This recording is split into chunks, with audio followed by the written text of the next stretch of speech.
Olá e bem-vindos ao Liberdade para Escolher. Meu nome é Fábio e no programa de hoje vamos falar sobre o Twitter, liberdade de expressão e a notícia mais falada da semana, de que Elon Musk comprou 9,2% de ações do Twitter e se tornou o maior acionista individual da empresa.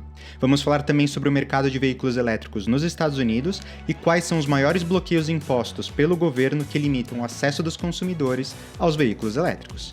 Mas antes, se você estiver assistindo ao Liberdade para Escolher no YouTube, quero te pedir 3 coisas. Primeiro, de curtir o vídeo, depois, de se inscrever no canal e terceiro, de compartilhar com algum amigo ou familiar que possa também se interessar por esses assuntos. E se você estiver ouvindo no podcast, lembra de seguir e de deixar 5 estrelas no programa. Vamos então começar o programa de hoje falando sobre toda a controvérsia que tem circulado aí o Twitter, principalmente com relação à liberdade de expressão. Mas antes da gente entrar aí no detalhe e falar principalmente da novidade da semana, que é o Elon Musk, não só comprando uma grande participação dentro do Twitter e virando o maior acionista, né, o acionista majoritário individual dentro do Twitter, nós também temos a notícia de que o Elon Musk agora também está no board do Twitter. Então, são 2 mudanças que aconteceram essa semana, que foram notícia, e que elas realmente impactam, eu acho, toda a parte de tecnologia, né, a parte de empresas, de redes sociais, mídias sociais. Todo mundo está olhando como é que vai seguir o Twitter agora com essas novas mudanças e como é que o Elon Musk talvez possa influenciar alguma das coisas que preocupa, principalmente o pessoal de direito e conservadores e também as pessoas que defendem, né, a liberdade de expressão quando a gente fala do Twitter. Então, se você não está ciente do que está acontecendo, né, basicamente o Twitter, você conhece, é uma rede social, uma plataforma em que você consegue colocar pequenos textos, agora você consegue também colocar vídeos, fotos, mas começou como um microblog. Basicamente você tinha ali 140 caracteres e você postava alguma coisa para os seus seguidores poderem ver. Isso mudou muito, né, de lá para cá, desde que o Twitter foi fundado até agora. Obviamente todas as redes sociais começaram a focar muito na relação de investimentos de advertisers, então a maior parte da renda e remuneração do Twitter e do Facebook, do Instagram, enfim, de todas as redes sociais que tem por aí, é claro, os anúncios que as empresas pagam. Então o Twitter não é diferente. Então, quando ele começou lá atrás com um microblog, hoje ele é um business. Ele é um business que é muito focado em política, muito focado em cultura e de ser a rede social que traz as notícias de última hora, né, as notícias que estão acontecendo no momento. Então, basicamente, se você quiser estar bem informado, saber sobre notícias, as coisas que estão acontecendo, links rápidos, basicamente o Twitter é a plataforma. Então, bom, se você já conhece o Twitter, você sabe que existe muita controvérsia com relação ao Twitter. Principalmente quando o presidente americano Donald Trump ele foi bloqueado no Twitter no passado. Mas como é que a gente chegou ao Trump ser bloqueado no Twitter, né?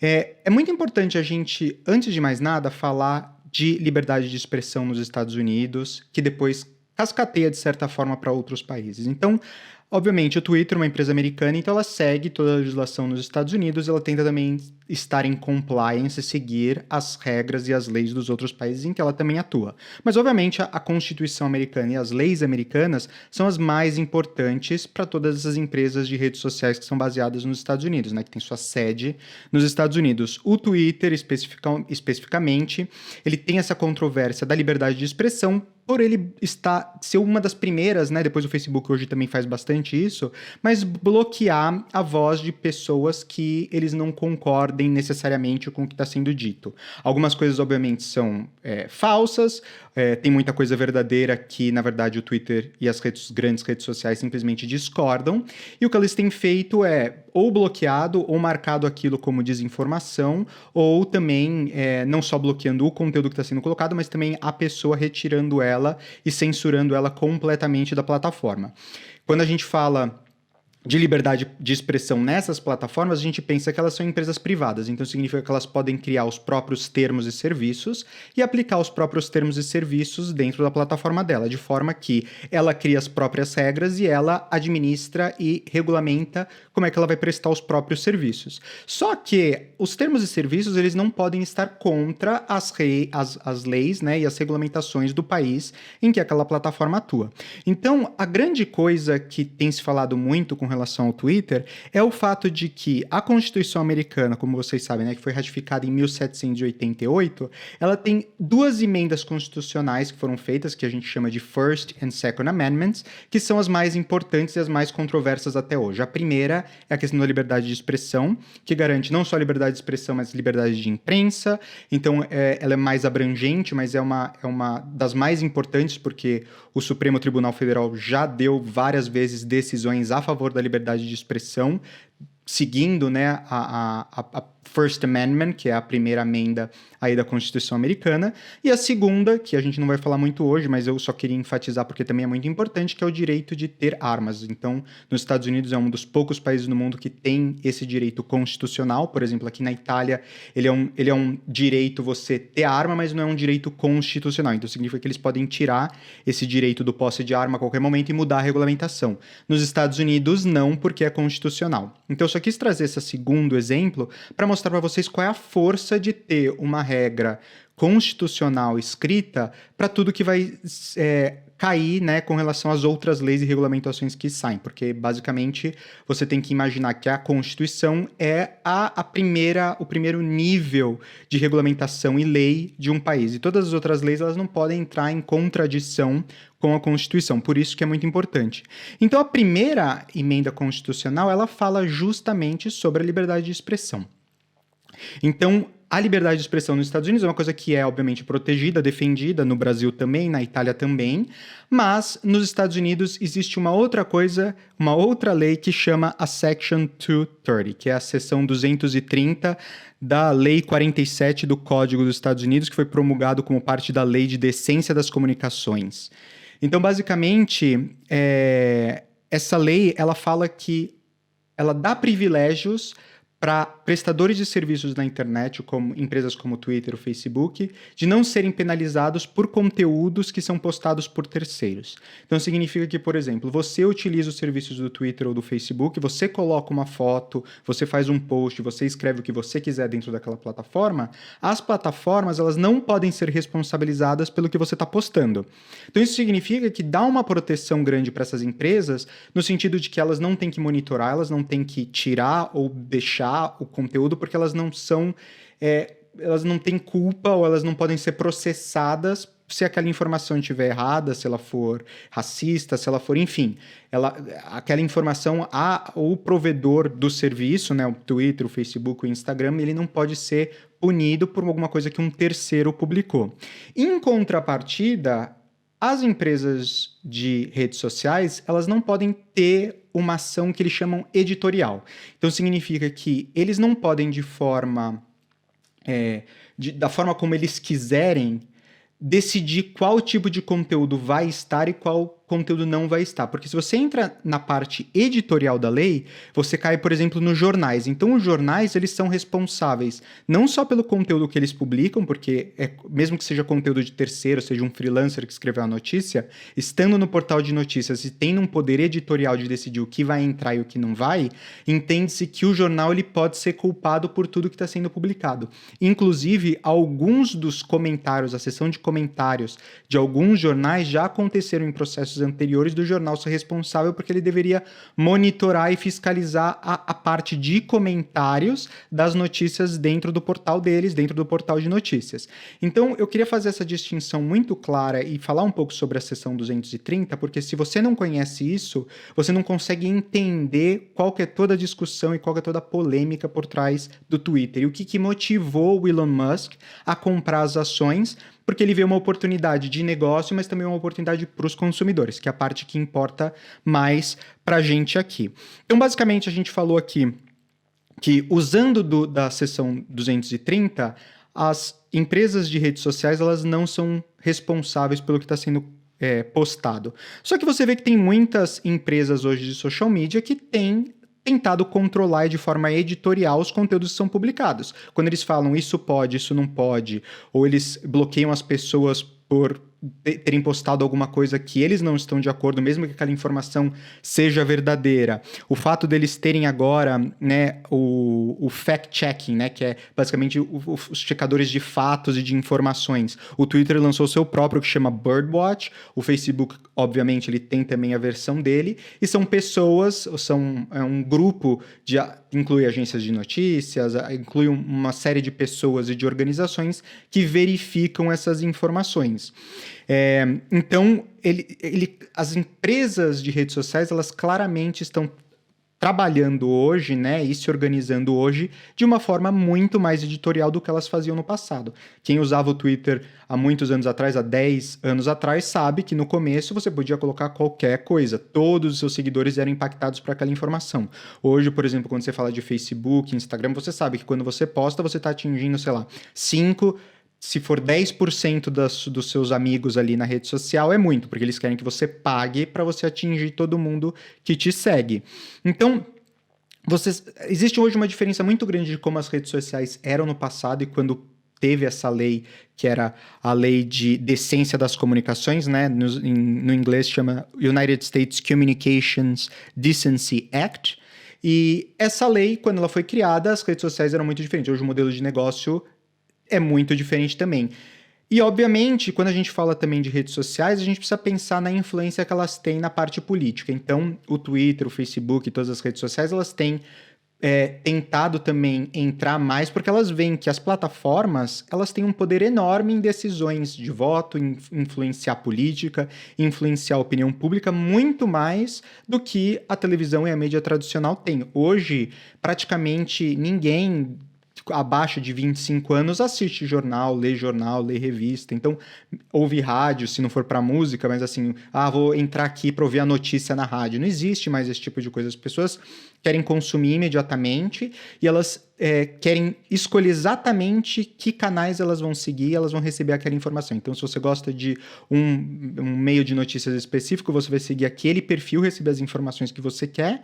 Então, você vai acabar consumindo ali muito mais das informações que você deseja, que estão alinhadas com da forma como você pensa, do que informações, às vezes, que são pontos distintos para você poder melhor formular a sua opinião. Então, as redes sociais, elas sabem da importância que elas têm. Só que uma grande dor, principalmente das pessoas de direita e dos conservadores e dos republicanos nos Estados Unidos, é que eles veem uma tendência, principalmente das redes sociais e do Twitter, de censurar mais a voz das pessoas da direita do que das pessoas da esquerda. Você pode concordar ou não com isso, mas é um sentimento aí que, basicamente, a maior parte das pessoas que estão na direita, conservadores, republicanos lá direito, sentem que isso acontece. Muitas pessoas também na esquerda pensam que o Twitter não é uma rede de free speech, como a gente vai ver, né, de liberdade de expressão. Então, existe essa coisa dentro da cultura americana das pessoas não confiarem nesses fact-checkers, não confiarem nessas pessoas que verificam as informações e achar que as redes sociais elas estão de forma arbitrária decidindo quais conteúdos vão estar lá ou não, ou seja, agindo como revistas, jornais, agindo de forma editorial. E o Elon Musk, que, para quem não sabe, né, ele é uma pessoa já que é contra o famoso ESG. ESG nos Estados Unidos é Environmental, Social and Governance. Isso é uma nova tendência aí do mercado financeiro, uma nova tendência das empresas que é terem esse lado ESG, né? Ter ações que são voltadas para o social, ações que são voltadas para o meio ambiente, ações que são voltadas para a governança. Então, o Elon Musk ele já é um pouco contra esse tipo de coisa. Ele acha que esse woke culture, que as pessoas falam nos Estados Unidos, que essa cultura woke, essa cultura acordada, né, de que a pessoa em determinado momento, eu acordei agora, vou pensar sobre o racismo, vou pensar sobre o direito das mulheres, por exemplo. As empresas têm usado disso como uma forma de rentabilizar e trazer novos clientes. Elas estão usando isso como armas, né, para poder espalhar a mensagem e poder criar e atingir as pessoas dentro dessa cultura. Só que também existem as pessoas na sociedade que estão também usando isso como arma para criar mais um gap, uma diferença entre as pessoas que estão de um lado ou outro, as pessoas que estão da esquerda ou à direita dentro do contexto político e social. Então o Elon Musk ele já é um pouco contra essa coisa de ESG, né? Ele é muito libertário do ponto de vista político, então ele não está nem para o lado direito, lado esquerdo, tradicional que a gente conhece, americano. Do Brasil, então, que é quando a gente fala de esquerda e direita, né? Não se sabe nem mais o que é direita e esquerda no Brasil, mas ele seria o libertário, que é um pouco também desse programa, né, que é seguindo o libertarianismo econômico, dando mais autonomia para as pessoas, liberdade para as pessoas tomarem as próprias decisões. Ele também é uma pessoa super pró-criptomoedas, economias alternativas, ele faz vários alertas sobre inteligência artificial. Então ele é uma pessoa, obviamente, muito conhecedora, muito... ele sabe bastante sobre tecnologia, ele sabe muito sobre o mercado, sobre como gestir uma empresa. Ele foi o fundador do PayPal, ele é da África do Sul. E hoje ele também é fundador da SpaceX, que é uma das primeiras empresas privadas de foguetes. Então, ele tem uma parceria agora com a NASA para poder fazer as entregas e levar coisas da Terra para a Estação Espacial Internacional. Ele também é o CEO da Tesla, a Tesla, marca de carros elétricos renomada, a mais importante hoje é a Tesla em termos de carros elétricos. As outras montadoras hoje estão tentando alcançar a Tesla, só que a Tesla, principalmente na parte de inteligência artificial, ela está muito na frente, anos à frente dos concorrentes. Ele também é o homem mais rico do mundo, eleito pela Forbes, saiu também essa semana. Então, eu queria também só dar essa pintada no perfil do Elon Musk, porque ajuda a explicar a decisão que ele tomou. Então, quando você pega esse perfil Elon Musk, o homem mais rico do mundo, libertário, pró-criptomoedas, economias alternativas, menos influência do governo na vida das pessoas, e você soma com essa ideia, né, de que existe uma questão editorial nas redes sociais e que elas estão agindo de forma arbitrária para silenciar e não dar liberdade de expressão de forma igual para os dois lados da conversa, ele começou a pensar, bom, o que seria uma boa alternativa, né, para as redes sociais que a gente tem atualmente? Então, isso é o panorama, a pintura geral do cenário que está por trás. Agora vamos entrar no histórico agora dos últimos dias, das últimas semanas que levaram o Elon Musk a fazer a aquisição de 9,2% das ações do Twitter. Então no dia 26 de março, você pode ver aí na tela se você estiver assistindo no YouTube, se você estiver no podcast eu vou aqui falar para você o que está escrito. O Elon Musk postou no Twitter uma mensagem falando o seguinte: dado que o Twitter serve como uma praça pública de facto, né? A pergunta dele era: você acha que o Twitter ele adere os principais princípios, né, fundamentais de democracia e de liberdade de expressão? E depois ele tweetou em cima falando: será que a gente precisa de uma nova plataforma? E ele esperou para ver o que as pessoas iam postar. Nisso também ele colocou uma opção para as pessoas poderem dar duas respostas ali, sim ou não, e 70% das pessoas que votaram, tiveram mais de 2 milhões de votos, 70,4% das pessoas disseram não. Não, o Twitter não age de forma imparcial, não age de acordo com os princípios da liberdade de expressão de uma democracia saudável. Só 29,6% das pessoas disseram que sim. Esse tweet também teve mais de 45 mil retweets, 8 mil pessoas comentando, mais de 180 mil likes. Então foi assim um sucesso em termos de Twitter. O Elon Musk tem mais de 80 milhões de seguidores. No dia 25, ele postou um reforço dizendo: as consequências dessa pergunta, dessa pesquisa que eu estou fazendo, vai ser importante. Então, vote com cuidado. Isso que ele postou no dia 25, fazendo o reforço. Então você vê que ele já estava ali se planejando, né? Pensando o que ele ia fazer e sondando as pessoas que seguem ele para ver o que as pessoas realmente achavam.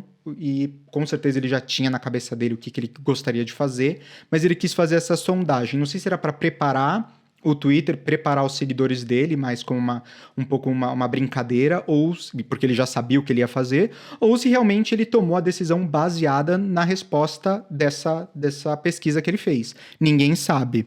No dia 4 de abril, o Elon Musk apresentou o formulário 13G com detalhes da compra do Twitter. Então, no dia 4 de abril, ficou conhecido que o Elon Musk ele comprou 9,2% das ações do Twitter. Isso equivale a 73 milhões 115.038 ações do Twitter. Para você entender essa quantidade, então, são 9,2% das ações do Twitter.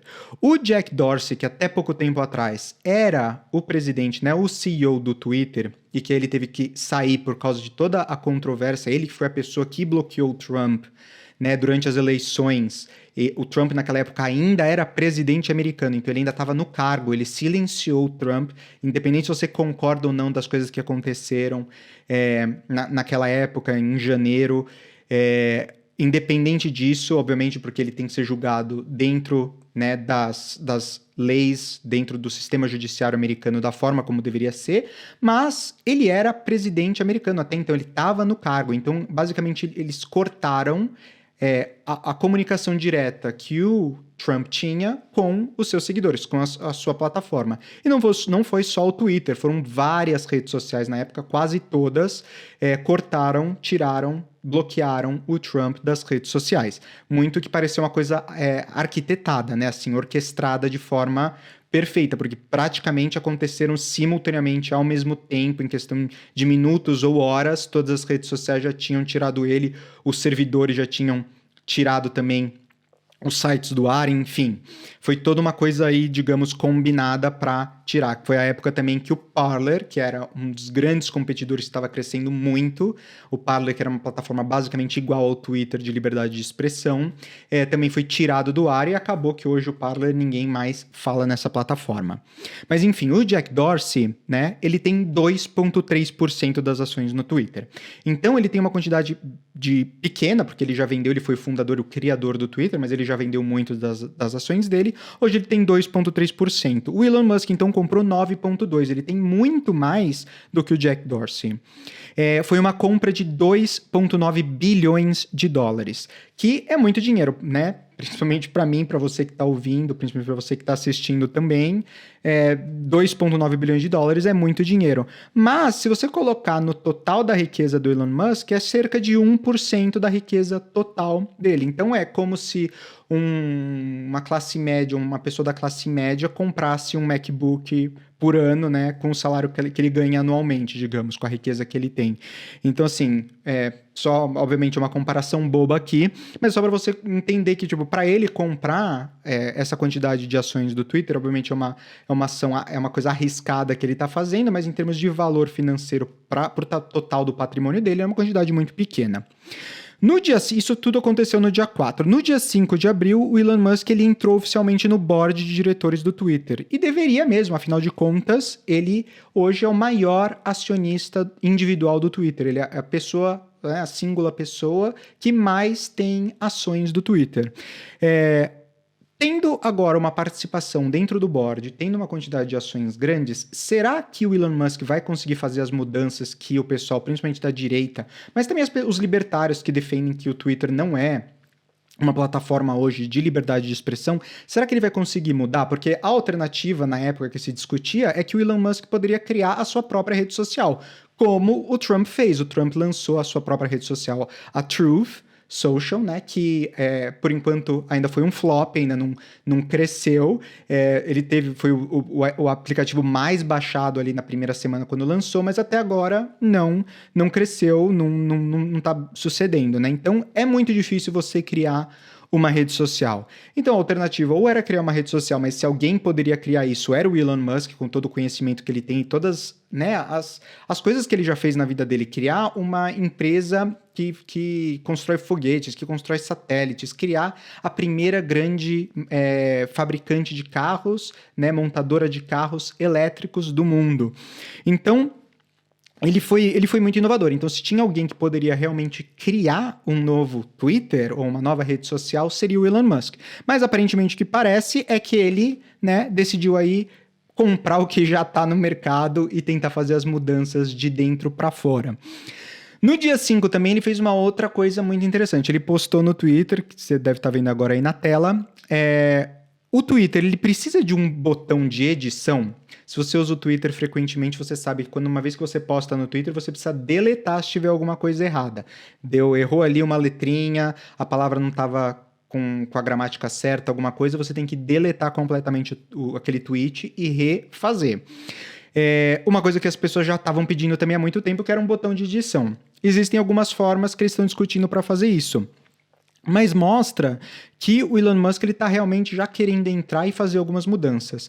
O botão de edição já era uma coisa que o Twitter estava considerando. Então, se nas próximas semanas ou nos próximos meses tiver essa alteração no código da plataforma, não necessariamente é por causa do Elon Musk, porque o Twitter já estava estudando isso, mas talvez essa pesquisa que o Elon Musk fez e colocar isso publicamente seja o empurrão final que o Twitter precisava para realmente lançar e mostrar que ele está interessado em começar a mudar. Então isso para os consumidores é muito bom, você ter uma pessoa que entra, renova uma empresa, principalmente uma empresa que tem essa questão polêmica, né, que as pessoas não sabem se as pessoas não concordam que ela está agindo da forma como ela deveria agir. Então uma empresa ela tem que tentar atender a maior parte de consumidores possíveis e fazer isso de uma forma que ela siga também as regulamentações e leis daquele país em que ela está estabelecida. Então eu acho que, assim, do ponto de vista dos consumidores é uma excelente coisa. Eu estou muito otimista porque eu acho que o Elon Musk é uma pessoa que realmente é capaz de fazer todas as mudanças necessárias. E essa expectativa de mudança não é só minha, é de muitas pessoas com quem eu conversei, mas também no mercado, porque você vê que as ações do Twitter tiveram uma grande alta. Obviamente, essa alta tem dois motivos. A primeira é que o Elon Musk comprou um monte de ação, então quando ele começa a comprar, isso acaba elevando o preço, né? Você tem uma demanda muito alta, a gente já falou isso aqui no programa várias vezes, uma demanda super alta, as pessoas começam a aumentar o preço quando elas estão ofertando para ganhar mais dinheiro em cima, para que isso se equilibre novamente. Livre mercado, né? Na sua melhor experiência, na sua melhor forma de mostrar como ele atua. Então, essas altas das ações também é uma coisa que mostra que o Twitter estava precisando de uma mudança e uma mudança radical. E que os investidores e que o mercado está olhando de perto o que está acontecendo e que o mercado está otimista. Eu acho que isso vai trazer mais liberdade para os consumidores e isso vai fortalecer a concorrência dentro do mercado de redes sociais, que hoje praticamente não tem concorrência. Uma outra coisa que se fala muito nos Estados Unidos é a questão do monopólio. As pessoas acham que o Facebook é um monopólio porque ele comprou o Facebook, ele comprou o Instagram, ele comprou o WhatsApp e por aí vai, ele vai comprando os maiores concorrentes. O Twitter também já fez aquisição de várias outras empresas de redes sociais que estavam surgindo lá no começo. E dessa forma, as redes sociais elas vão se mantendo porque elas sabem que é super difícil você criar uma nova rede social.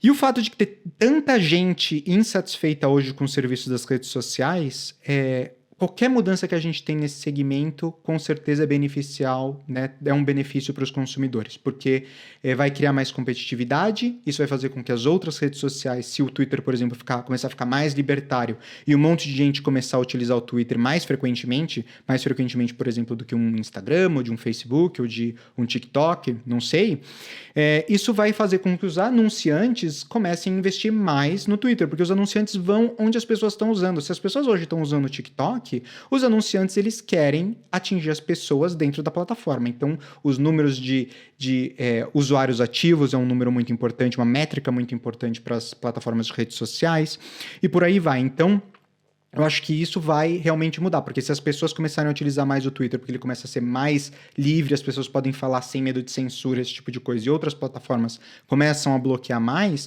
isso significa que as pessoas vão preferir essa plataforma e vai forçar as outras terem que também serem mais pró-liberdade de expressão, agirem menos como editoriais, né? Como revistas, como jornais, como a gente falou por aqui. Então, acho ótimo, eu adoro o Elon Musk. Se você gosta do Elon Musk, também comenta aqui embaixo o que você acha dele, o que você achou da compra do Twitter, né? Obviamente, ele não é o acionista majoritário, ele não é o maior acionista, mas ele é o maior acionista individual hoje do Twitter. Então, realmente, ele tem muito peso quando ele chega lá, ele fala, quero falar com o CEO, quero falar com o presidente da empresa, as pessoas têm que ouvir porque ele é um acionista muito grande. Enfim, vamos agora falar do nosso segundo tópico dessa semana, que são veículos elétricos.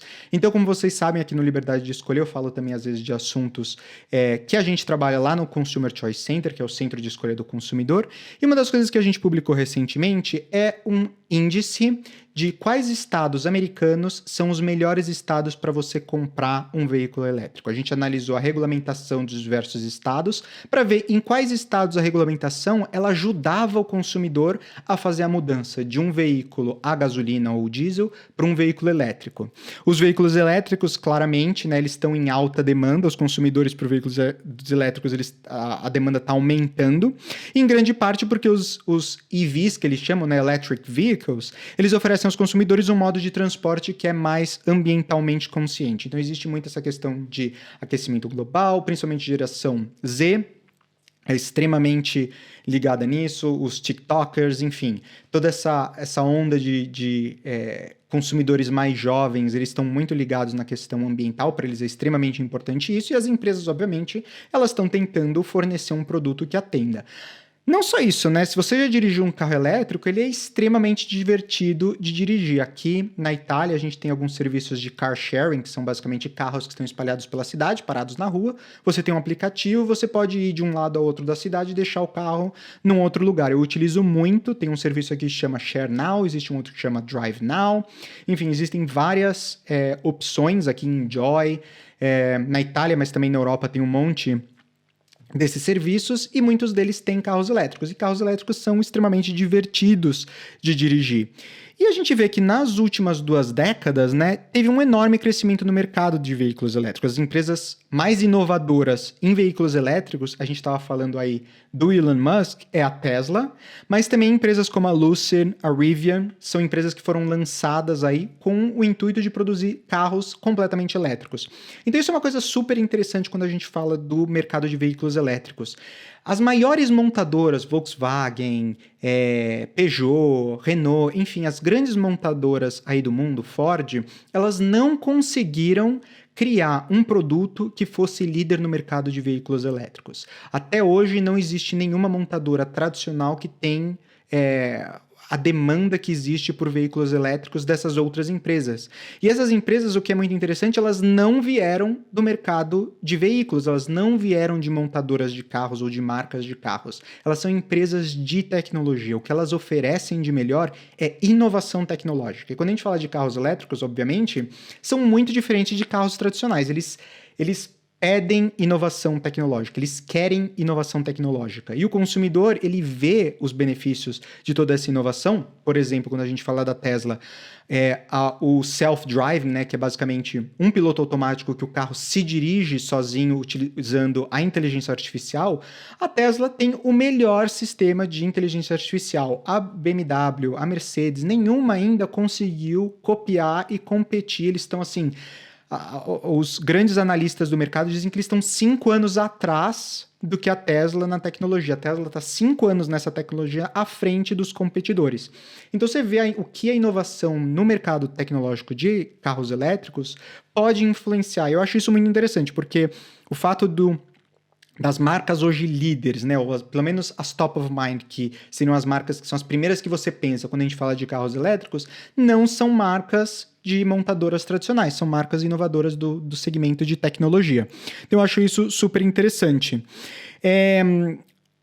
Outra coisa que também aconteceu nesse mercado é os veículos, modelos híbridos, né, o híbrido plug-in, a Porsche está com vários modelos nisso. A Toyota também está com vários veículos de híbrido plug-in, que são os carros que estão no intermediário entre a tecnologia antiga, né, chamando de antiga tecnologia do tradicional que a gente usava nos veículos a combustão, e obviamente fazendo a transição para os veículos mais modernos, que são os veículos elétricos. Alguns números aqui que a gente pode esperar, né? Existe, como eu falei, uma crescente demanda. Os fabricantes tradicionais como a Ford esperam que pelo menos 40% das suas vendas globais de veículos sejam veículos elétricos a bateria até 2030. Então, nos próximos 8 anos, a gente vai ver uma mudança radical, uma popularização muito grande de veículos elétricos. Obviamente, quando a gente fala de Brasil, existem outros desafios, principalmente por causa da rede de abastecimento, de recarga de carros elétricos. As nossas rodovias, como vocês sabem, também não são as melhores. Então existem vários desafios no Brasil, mas quando a gente pensa de Estados Unidos, Europa, a gente vai ver que essa transição realmente vai acontecer muito rápido, principalmente por causa dos incentivos fiscais que têm sido dados aos consumidores que querem fazer a transição, como também o custo dos veículos elétricos caindo com a popularização, aumento da demanda, maior produção, né, dos veículos elétricos. Então, voltando agora para o nosso índice. O nosso índice, que chama Índice de Acessibilidade de Veículos Elétricos nos Estados Unidos, ele é um ranking nacional, né, dentro dos Estados Unidos, que avalia os estados do ponto de vista de acessibilidade dos seus veículos elétricos aos consumidores.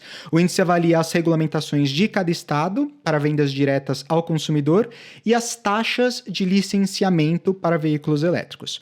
Então, embora a demanda, né, para veículos elétricos ela seja significativa, como a gente falou, existem várias regulamentações hoje nos Estados Unidos, e eu estou pegando os Estados Unidos como exemplo porque é o maior mercado hoje para veículos elétricos, e se tem um lugar que deveria dar certo e que as pessoas estão fazendo de tudo para dar certo é os Estados Unidos, então muita coisa a gente pode, né, copiar de como eles estão fazendo lá e quais são as regulamentações que estão melhorando ou impedindo o acesso dos consumidores aos veículos elétricos, né? Existem várias regulamentações governamentais nos níveis tanto estadual como federal que sobrecarregam significativamente os consumidores quando eles querem fazer essa transição. Um exemplo é o que eles chamam de Dealer Franchise Laws. Então, basicamente, existe essa lei nos Estados Unidos que se você quer comprar um novo veículo, você precisa ir num dealer, que são as concessionárias. Você precisa ir na concessionária diretamente para poder comprar o veículo. Você não pode comprar um veículo diretamente, né, sem intermediários, comprar diretamente do fabricante. O que acontece muito é que, por exemplo, quando a gente pensa na Volkswagen ou na Ford, essas grandes montadoras, uma Toyota, elas são não só, né, fabricantes, mas elas também são donas da rede de dealers, da rede de concessionárias. Então você vai numa concessionária Volkswagen comprar um Volkswagen, por exemplo. Mas existem também concessionárias que vendem multimarcas, então elas são, principalmente nos Estados Unidos, estados menores, cidades menores que não têm um tamanho muito grande para ter, por exemplo, uma concessionária só da Ford, é uma concessionária que vende Ford, que vende Dodge, enfim, vende todas as marcas americanas, às vezes até marcas europeias. Eles vendem na mesma loja. E, basicamente, existe uma associação, né, das concessionárias nos Estados Unidos, e existe essa lei que diz que você tem que comprar através de uma concessionária, você não pode comprar diretamente. Obviamente, as concessionárias, elas ganham em cima, né, porque elas têm a margem delas, o preço tabelado e a margem que elas ganham em cima dos consumidores quando elas fazem uma venda. Só que hoje, o mundo, da forma como ele mudou, as pessoas estão tão acostumadas a você, né, simplesmente entrar no computador, selecionar todos os opcionais que você quer, customizar, montar o seu produto, né, que não faz mais sentido você ter essa obrigatoriedade de fazer com que o consumidor vá lá e tenha que passar por uma concessionária. Obviamente, se tem consumidores que veem prazer, benefício em ter o relacionamento direto com o vendedor para poder ver o veículo, esse tipo de coisa, ótimo, é uma excelente forma a concessionária de agregar valor e, obviamente, ser remunerada pelo valor que ela está agregando. Mas quando a gente pega um consumidor, por exemplo, que quer comprar um Tesla, quando você entra hoje no site da Tesla, eu recomendo, se você quiser depois entrar, fazer uma simulação, entra lá nos Estados Unidos no site da Tesla e tenta comprar um carro, fazer uma simulação. Você vai ver que você consegue montar o seu veículo inteiro, todos os opcionais e tudo mais, só que no final você é direcionado para a sua concessionária. Você pode até fazer o pedido e fazer o pagamento da entrada, né, para reservar o carro com cartão de crédito no site da Tesla, só que depois você é direcionado para uma concessionária, porque você não pode ter a venda direta em muitos estados para os consumidores. Então isso é uma lei que a gente identificou que realmente interfere muito os consumidores, né, quando eles querem fazer a transição. Um outro exemplo são as licensing and registration fees, que são as taxas de licenciamento e registro para veículos elétricos. E o que a gente identificou também é que as taxas de licenciamento e registro para veículos elétricos, elas geralmente são mais altas do que para veículos a gasolina, o que impede que muitos consumidores de baixa renda, principalmente, eles comprem veículos elétricos. Hoje, a gente tem 28 estados nos Estados Unidos, né, que tem taxas de licenciamento e registro mais altas para veículos elétricos do que veículos a gasolina, o que é uma contradição, né? Quando a gente começou essa pesquisa, a gente começou a montar esse índice, a gente falou, bom, obviamente, né, as taxas vão ser mais baratas. Se a gente está querendo incentivar as pessoas a comprarem veículos elétricos, fazerem a transição para esse tipo de fonte de energia que é mais renovável, né, e que tem zero emissão de CO2 quando você dirige o carro, porque existe emissão de CO2 quando você está produzindo o carro e a bateria do veículo. Então, normalmente, quando a gente fala de zero emissão, é porque uma vez que você tem o carro pronto, ele deixou de emitir veículos. Só que para construir o carro, você gasta muito CO2 na fase de produção, né?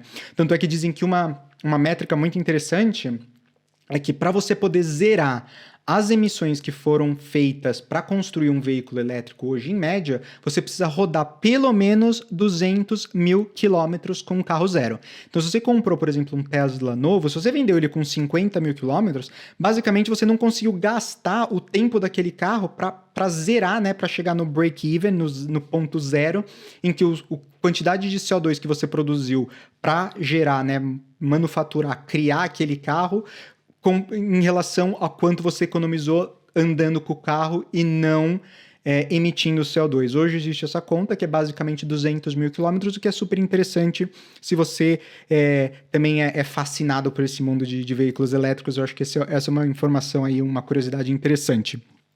Mas, voltando à questão das taxas, a gente pensava, né, obviamente, essas taxas elas vão ser mais baratas, eu quero incentivar, mas o que acontece, a gente viu, 28, lembrando que nos Estados Unidos são 52 estados, 28 tem uma taxa de licenciamento e registro mais alta para veículos elétricos. Então, por exemplo, o estado de Ohio, ele cobra uma taxa de $31 para o registro de veículos padrão e $100 para veículos híbridos e 200 para veículos elétricos. Então, compara $31 para um veículo tradicional versus $200 para veículos elétricos. Então, existe uma diferença muito grande. Então, o que o Brasil pode, né, aprender? Obviamente, como eu falei, o Brasil ele tem muita coisa ainda pela frente para poder chegar nos veículos elétricos. Hoje é extremamente difícil, principalmente se você não mora em São Paulo, por exemplo, né, numa grande capital, você ter acesso a um veículo elétrico e um lugar onde você possa recarregar o seu veículo de forma confiável, né, que você possa realmente utilizar aquele veículo para fazer viagens, até viagens mais longas, porque, por exemplo, um Tesla ele tem um alcance que você pode fazer com uma simples carga de bateria muito grande. São cerca de 400, 500 quilômetros que você consegue fazer com uma carga de bateria. Ou seja, você consegue ir para cidades, né, bem distantes, você não simplesmente usa dentro do circuito urbano que eles falam. Então, porque tem muito veículo elétrico que foi criado para você usar mais na cidade, né, o uso urbano, como, por exemplo, o Fiat 500 novo, ele é um veículo que tem aí uma autonomia de 150 quilômetros, dependendo da temperatura, pode chegar até perto de 200 quilômetros, o que é considerado um uso semanal, né, dentro de um perímetro urbano. O Tesla, por outro lado, por exemplo, ele tem um range, né, um alcance de bateria muito maior, então você poderia viajar até mais longe, só que no Brasil a gente sabe que tem essa limitação dos pontos de abastecimento. Então, tirando todos esses aspectos, né, obviamente, de infraestrutura que a gente deveria, né, ter que melhorar no Brasil para poder ter realmente veículos elétricos. Uma coisa que a gente aprendeu é que a gente tem que eliminar qualquer tipo de regulamentação que dificulte a compra direta do consumidor do veículo, né, comprar diretamente com o fabricante. Isso é uma coisa importante porque muitas dessas novas empresas, como eu falei, são empresas de tecnologia que estão criando veículos. E aqui a gente está focando muito em carro, mas se você pensar em motos, bicicletas elétricas, etc., existe muitas mais marcas que estão surgindo nesse segmento que não são produtores tradicionais de veículos, né? Por exemplo, quando a gente fala de motos elétricas, a gente tem diversas marcas que não são a Honda, por exemplo, produzindo motos elétricas. A gente tem a Zero Motorcycles. Aqui na Itália, a gente tem um monte de scooterzinhas que também fazem parte daquele modelo de Share Now, Drive Now, né? De compartilhamento que eu falei que tem muito aqui na Europa. Justamente porque são empresas de tecnologia que começaram a entrar nesse segmento, falando, bom, eu já faço o microchip, eu já faço o software, eu já tenho as baterias, então por que eu não monto também um veículo, né, elétrico e começo a comercializar? E essas empresas, normalmente, elas não têm uma rede de concessionárias, então qualquer coisa que você possa facilitar o acesso direto do consumidor com essas grandes marcas, esses novos grandes produtores de veículos, é uma coisa que a gente viu na nossa pesquisa que é muito beneficial para os consumidores. E, obviamente, a segunda coisa é baixar qualquer tipo de taxa, regulamentação. O governo tem que deixar de ser ganancioso e querer ganhar em cima dessa tecnologia.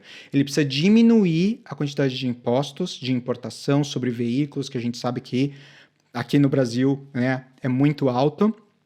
Mas, obviamente, também todas as taxas de registro para emplacar o veículo, as taxas que você paga anualmente de manutenção do veículo, tudo tem que ser mais baixo se você quiser incentivar que as pessoas façam a mudança de um veículo a gasolina para um veículo elétrico. Obviamente, aqui na Europa existe uma pressão muito maior porque a gente tem o Parlamento Europeu, a Comissão Europeia, que fazem algumas definições de diretrizes que depois os países membros eles têm que implementar. Então, por exemplo, uma Itália ela tem que seguir as diretrizes que são decididas ali dentro do Parlamento Europeu e da Comissão Europeia. Mas no Brasil a gente tem um pouco mais de liberdade. Então, acho que muito provavelmente isso vai ser bom, porque a gente vai poder criar as nossas próprias regras, as nossas próprias regulamentações, e quanto menos regra e regulamentação e imposto que a gente coloca sobre isso, mais fácil vai ser, né? E o fato também aí da gente não ter uma meta, né? Porque aqui na Europa a gente tem a meta, por exemplo, até 2030 tem que ter tantos por cento da sua frota de veículos elétricos à bateria.